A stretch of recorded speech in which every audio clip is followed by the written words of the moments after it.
Welcome to Two Fuse Wrestling.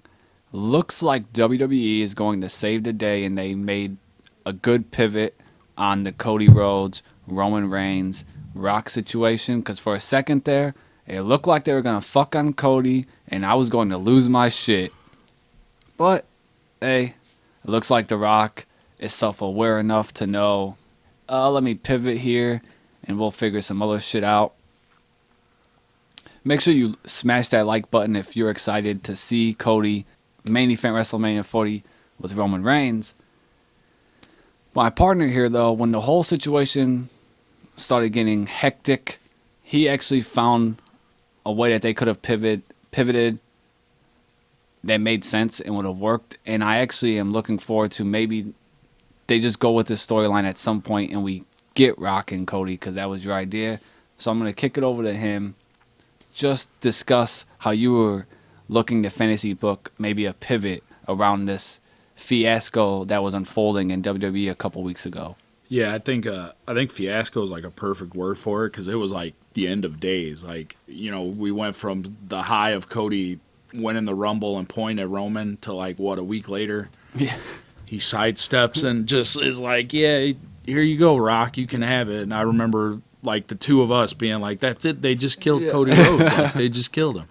And luckily they'd done a 180 and kind of saved him, and now everything's looking good, everybody's pumped. But I did, after it kind of initially happened and everything kind of settled down, I did feel like there was like a glimmer of a good storyline built in there. What I came up with for it was basically what we have now is The Rock returning to his Hollywood Rock persona. But to get there, you could have gone into WrestleMania 40 and done Rhodes and Seth on night one, and you still technically would finish a story for Cody where Rhodes is finally a world champion in WWE. And then when you get to night two, you could do Rock and Roman for the title or just the tribal chief thing, but have Rock lose to Roman. So then later in the year, if you wanted, you could have Cody finally get that rematch with Roman, and maybe you do both titles on the line, and Cody could finally beat Roman, and then he's a unified world champion, whatever. And he becomes, he's been the face of WWE and the workhorse of WWE. So just keep him in that role. Finally make him the guy and the main guy, the focal point of the company. But then when you get to the first night on Netflix, Monday Night Raw's on Netflix in 2025, you could have The Rock come out. And I figured that's when you kick up the Hollywood Rock persona and let him like cut promos about how WrestleMania 40 was the biggest Mania of all time thanks to The Rock. We're on Netflix with a $5 billion deal thanks to The Rock. Like basically take credit for everything that Cody has essentially done.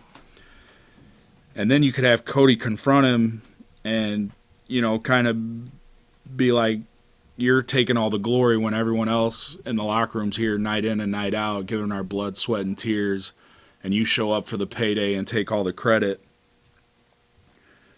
And then if Cody's got both titles, you could have him defend one at the Rumble, and then maybe Rock cost him that title, so now you can have two titles going into WrestleMania 41.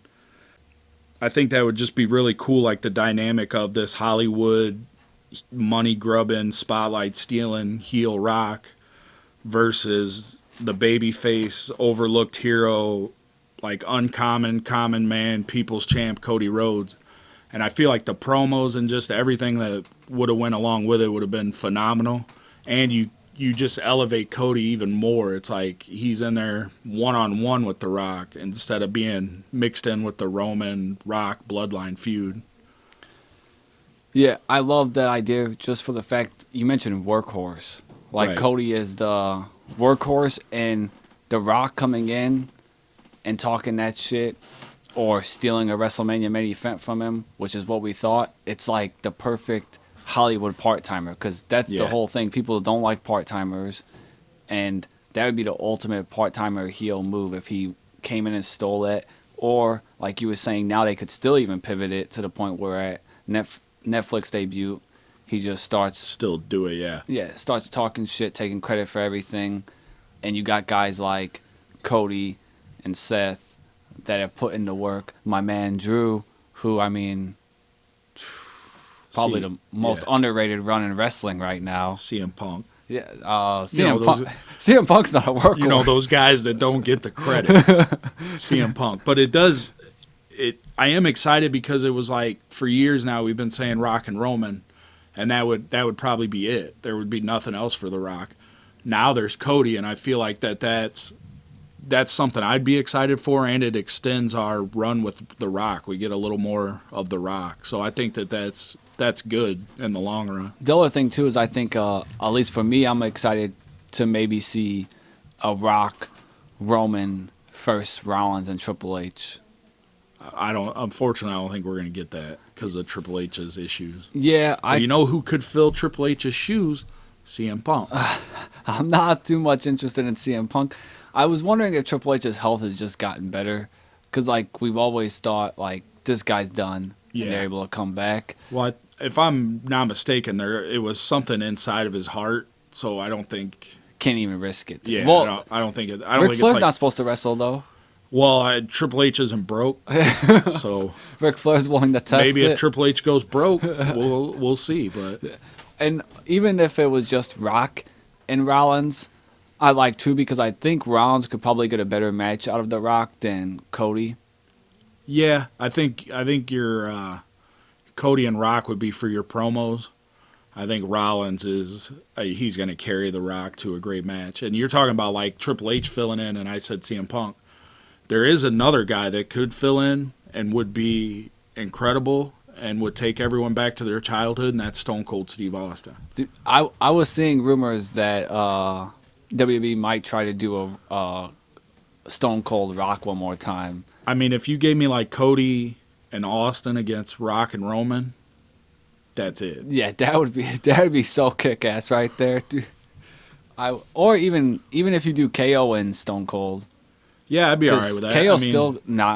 KO still has beef with Roman. I mean, he's always like a thorn in Roman's side, so that could be epic. Yeah, and it gives because Cody's going to be able to get any feud over. Or the Ultimate Dream Team: Stone Cold Steve Austin and CM Punk. No, there's not anyone wanting that dream team. Just the image of after they win the tag match of Austin trying to give him a beer, and he doesn't take it, so he gets a stunner. That actually would be pretty cool. Yeah, see? All right, in the comments, let us know if you would like to see a Cody Rhodes Rock feud.